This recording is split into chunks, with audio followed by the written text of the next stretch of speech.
जय हिंद दोस्तों। भारत में जनगणना 2027 अभी से ही स्टार्ट हो चुका है। अब जनगणना जो स्टार्ट हुआ है, ये जनगणना 2 चरणों में होना है, लेकिन ये लगभग 3 चरण हो ही जाता है। इसकी प्रक्रिया स्टार्ट हो चुकी है। इसको लेकर आपने देखा होगा बहुत सारे वीडियोज सोशल मीडिया पे दौड़ रहे हैं कि क्या क्या डॉक्यूमेंट्स आपको लगाना है, कौन कौन से सवाल पूछे जाएंगे, क्या क्या दिक्कतें आएगी, ऑनलाइन कर लेंगे तो बेहतर रहेगा, ऑनलाइन जनगणना कैसे कर सकते हैं।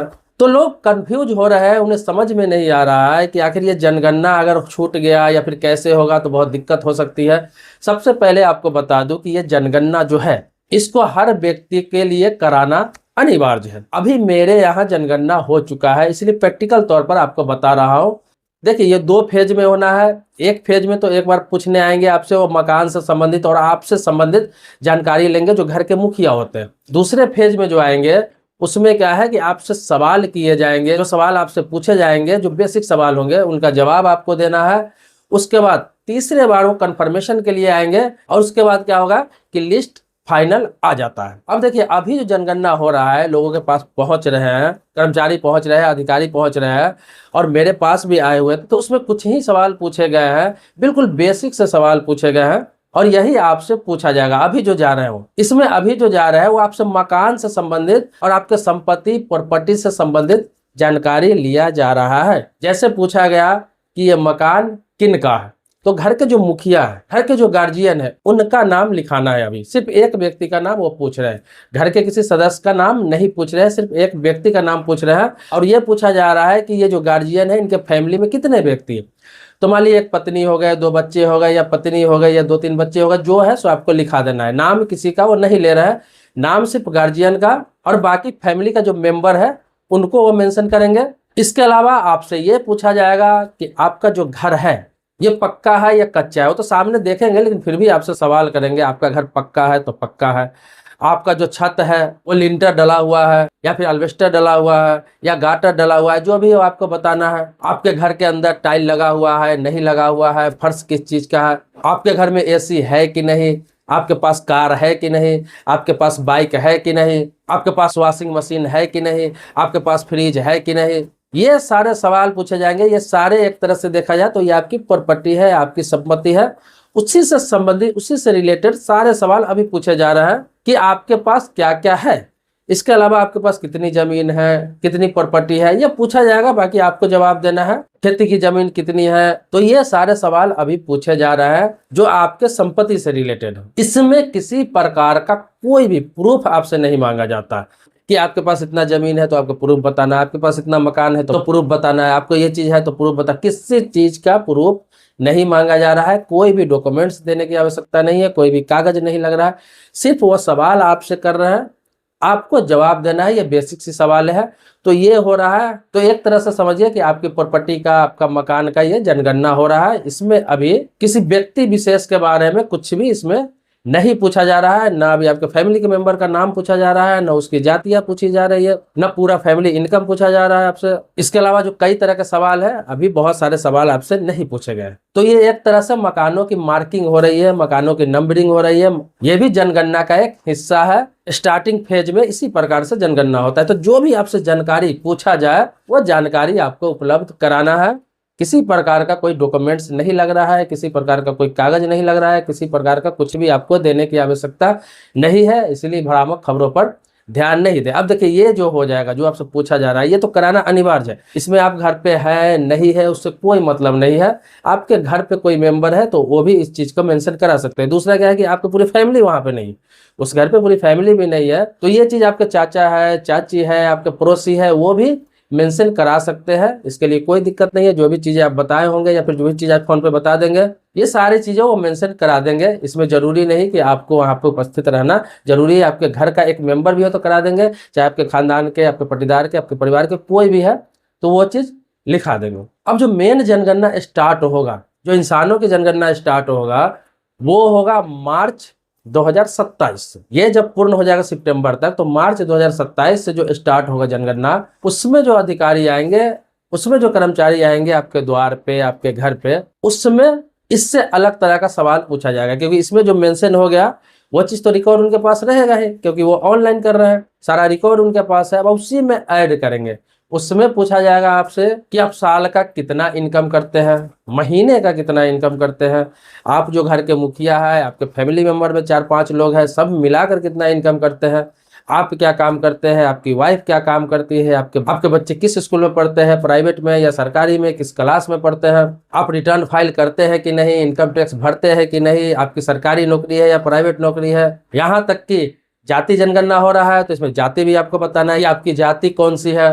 तो उसमें सारे जो बचे हुए सवाल है इसमें जो पूछे जाएंगे, उसके अलावा जो बचे हुए सवाल है उसमें पूछे जाएंगे। टोटल मिला के 33 तरह के सवाल है जो आपसे पूछे जाएंगे। तो अभी 10-12 सवाल पूछे जा रहा है, बाकी सवाल आपको मार्च 2027 के बाद पूछे जाएंगे। तो आपको सही सही सब कुछ मेंशन कराना है। किसी प्रकार का कोई भी डॉक्यूमेंट्स आपसे नहीं लिया जा रहा है, नहीं लिया जाएगा। मैं बार बार कह रहा हूं, अगर जो आते हैं कर्मचारी वो आपसे मांगते भी है, किसी प्रकार का डॉक्यूमेंट्स मांगते भी है, तो वो सिर्फ मिलान करने के लिए, देखने के लिए आपसे मांग सकते हैं कि आप अपना आधार ले आइए या फिर कोई भी आईडी आपके पास से ले आइए, ताकि वो उससे मिला सके, नाम मिला सके, स्पेलिंग मिला सके, ताकि सही सही मेंटेन हो सके। क्योंकि बहुत सारे ऐसे लोग हैं जो कोई नाम बोलते हैं, वो कुछ मेंशन कर देंगे, स्पेलिंग मिस्टेक हो जाएगा तो दिक्कत हो जाएगा। तो वो डॉक्यूमेंट्स इसलिए मांग सकते हैं आपको, ताकि सही सही वहां पे मेंटेन हो सके, सही सही स्पेलिंग वो लिख सके। लेकिन ये नहीं है कि आपका डॉक्यूमेंट्स का फोटोकॉपी वो मांगेंगे, आपका डॉक्यूमेंट्स को इंक्लूड करेंगे उसमें, ऐसा कुछ भी इसमें नहीं किया गया। तो कोई भी व्यक्ति कहीं भी है, देश के किसी कोने में रहते हैं और कहीं के रहने वाले हैं, तो उनके घर पे अगर जा रहा है कोई भी कर्मचारी, तो वो किसी के द्वारा भी अपना जनगणना करवा सकते हैं, रहना अनिवार्य नहीं है। अब बहुत सारे लोग ये भी कह रहे हैं कि ऑनलाइन भी आप जनगणना कर सकते हैं। ऑनलाइन सेल्फ एनुमरेशन साइट पे आप जाएंगे, वहां पर जाके अपना डिटेल्स सारा भर देंगे और आपका जनगणना हो गया। तो आपको बता दूं कि ऑनलाइन आप जनगणना कर भी लेते हैं ना, ये नहीं कि आपका जनगणना संपूर्ण हो गया। ऑनलाइन जनगणना करने से ये होगा कि आप अपना रिकॉर्ड है, आप अपना जो डिटेल्स है वो वहां पे डाल के सबमिट कर देते हैं। अब सबमिट कर देते हैं तो क्या है, आपके क्षेत्र के जो कर्मचारी है, स्टाफ है, वो आपके घर पे जाएंगे ही जाएंगे। वो जनगणना नहीं हुआ, वो सिर्फ रिकॉर्ड उनके पास पहुंचेगा और वहां से वो जाएंगे और आपके घर पर फिर इंक्वायरी करेंगे कि जो जो चीज आपने डाला है वो सही है या नहीं है। फिर से क्रॉस वेरिफिकेशन करेंगे, जो आपने डाल रखा है आपके घर वालों से दोबारा पूछेंगे कि आपके पास क्या क्या है, क्या नहीं है। अगर मान लीजिए कि आपने यहाँ कुछ और डाला है, घर वाले कुछ और बता दे रहे हैं, तो वहाँ पे फिर गलत पाया जाएगा ना, फर्जी पाया जा सकता है, आपका झूठ पकड़ा जाएगा। अगर ऑनलाइन जनगणना कर रहे हैं तो वहाँ भी इंफॉर्मेशन बिल्कुल सही और सटीक डाले, और घर वालों को ये पता होना चाहिए कि आपने क्या डाला है, ताकि वह वहाँ सही सही बता सके। तो ऑनलाइन आप करिए ना करिए उससे कोई मतलब नहीं है, आपके घर पे कर्मचारी जाएंगे ही जाएंगे, वो वहाँ करेंगे ही करेंगे। आपने अगर डाल रखा है तो वहाँ पे जाकर कंफर्मेशन करेंगे ही करेंगे, अगर नहीं डाल रखा है तो वो तो वहाँ ऑनलाइन ही कर रहे हैं, वो कौन सा ऑफलाइन कर रहे हैं, वो भी तो आपके घर पे जाके ऑनलाइन कर ही रहे हैं। तो ये ऑनलाइन से कोई खास फर्क पड़ने वाला नहीं है, क्योंकि उनको आपके घर पर किसी भी हालात में जाकर इन्फॉर्मेशन लेना ही लेना है, कंफर्म करना ही करना है उन चीज़ों को। तो बहुत सारे लोग हैं जो अपना समय बचाना चाहते हैं, तो वो अपना डिटेल्स डाल रहे हैं, ऑनलाइन कर ले रहे हैं, लेकिन फिर से उनके घर पर दोबारा इन चीज़ों को बताना पड़ेगा ही पड़ेगा।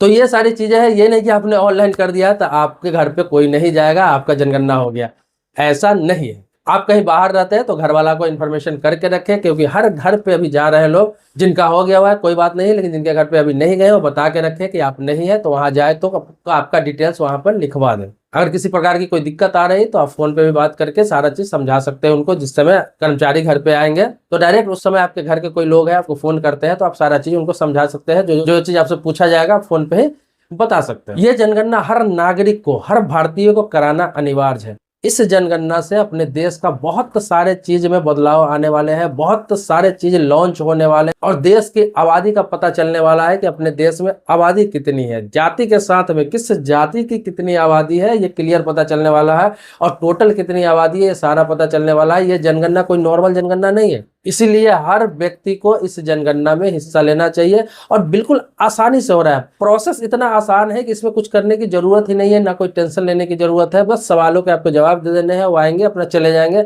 आपको इसमें कुछ भी नहीं करना है, ना कोई पेपर देना है। तो ये बिल्कुल नॉर्मल सी प्रक्रिया है बहुत ही महत्वपूर्ण चीज, लेकिन प्रक्रिया जो हो रहा है ये बिल्कुल नॉर्मल सी प्रक्रिया है। एक चीज और आपको बता दूं कि इस जनगणना में जो लोग भाग नहीं लेंगे, अगर कंप्लेन होता है कि ये व्यक्ति ने अपना जनगणना नहीं कराया, तो इसमें 1000 रुपया फाइन का प्रावधान है, और इसके बाद लीगल एक्शन भी लिया जाएगा, कानूनी कार्रवाई भी होगी उस व्यक्ति पर।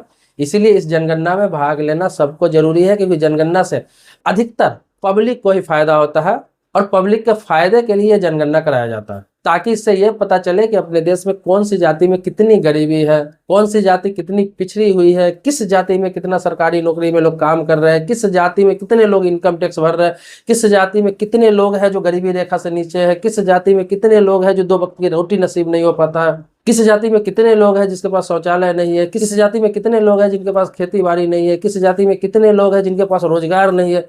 ये सारा चीज इस जनगणना से पता चलता है, क्योंकि सारी चीज आपसे जो पूछा जाता है तो आप तो बताएंगे, आप जो कमाते हैं अपनी कमाई बताएंगे, नहीं कमाते हैं नहीं बताएंगे, आपके पास रोजगार नहीं है वो बताएंगे, सारा चीज मेंशन होगा। सरकार के पास ये डिटेल्स जब जाएगा जनगणना संपूर्ण होके, तभी तो सरकार इस हिसाब से योजनाओं को लॉन्च करेगी, इस हिसाब से काम करेगी।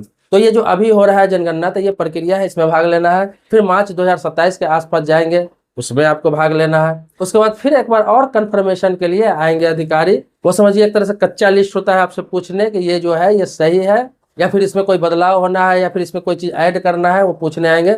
उसके बाद फाइनल लिस्ट जारी होता है। ये प्रक्रिया जो है ये 3 बार में जाकर पूरा संपूर्ण होता है, फाइनल लिस्ट जारी होता है। और सबसे बड़ी बात है कि इसमें आपको कुछ नहीं करना है, ये सारे के सारे काम वो करेंगे, वो खुद आपके पास आएंगे, खुद सब चीज लेकर जाएंगे, खुद प्रोसेस करेंगे। और जब लिस्ट जारी हो जाएगा ये जनगणना का, तो खुद आपके पंचायत में वो चीज आपको उपलब्ध हो जाता है, वार्ड सदस्य के माध्यम से, पंचायत समिति के माध्यम से, आपके मुखिया प्रधान के माध्यम से आपके पंचायत में उपलब्ध हो जाता है। आपको पता चल जाता है कि आप गरीबी रेखा में गए हैं, गरीबी रेखा से ऊपर गए हैं। अगर उसमें कुछ गलत है तो आपको करेक्शन का भी मौका मिलता है। तो दोस्तों, इससे संबंधित या फिर किसी और भी गवर्नमेंट स्कीम हो गया, कानून से संबंधित आप जानकारी चाहते हैं तो कमेंट बॉक्स में लिख सकते हैं। आप जानते हैं समय समय पर आपको अवेयर करता रहता हूँ, कुछ नई चीजों को अपडेट करता रहता हूँ। सब्सक्राइबर नहीं है तो चैनल को सब्सक्राइब कर लीजिए, सब्सक्राइबर है तो आभारी हूँ आपका। नेक्स्ट वीडियो में मिलते हैं एक नए टॉपिक के साथ, तब तक के लिए शुक्रिया, धन्यवाद, जय हिंद दोस्तों।